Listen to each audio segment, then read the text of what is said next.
નમસ્કાર મિત્રો, વિડીયોમાં તમારું સ્વાગત છે। મિત્રો, અત્યારે મોટા સમાચાર સામે આવ્યા છે। ખાસ કરીને વાત કરવામાં આવે તો રાજ્યમાં શિયાળાનો તેના અંતિમ તબક્કામાં છે। જો કે લોકો અત્યારથી જ ગરમીનો અનુભવ કરી રહ્યા છે। તેવામાં હવામાન શાસ્ત્રી અંબાલાલ પટેલે રાજ્યમાં કમોસમી વરસાદને લઈને સૌથી મોટી આગાહી કરી દીધી છે। રાજ્યમાં 2 વખત વરસાદી વાતાવરણ સર્જાવાની શક્યતા છે। પ્રથમ વખત 24 થી 28 ફેબ્રુઆરી કમોસમી વરસાદ પડી શકે છે, જ્યારે બીજી વખત 7 થી 10 માર્ચ દરમિયાન કમોસમી વરસાદ ખાબકવાની આગાહી કરવામાં આવી છે।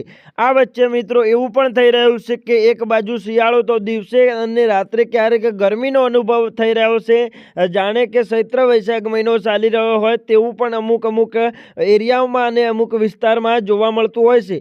તેની વચ્ચે મિત્રો પરેશ ગોસ્વામી અને અંબાલાલ પટેલ દ્વારા મોટી આગાહી કરવામાં આવી છે અને તેમનું કહેવું છે કે મિત્રો અત્યારે મિત્રો ફેબ્રુઆરી અને માર્ચમાં પણ વરસાદ ખાબકી શકે છે। આના વિશે તમારે શું કહેવું છે, કમેન્ટમાં જરૂર જણાવજો।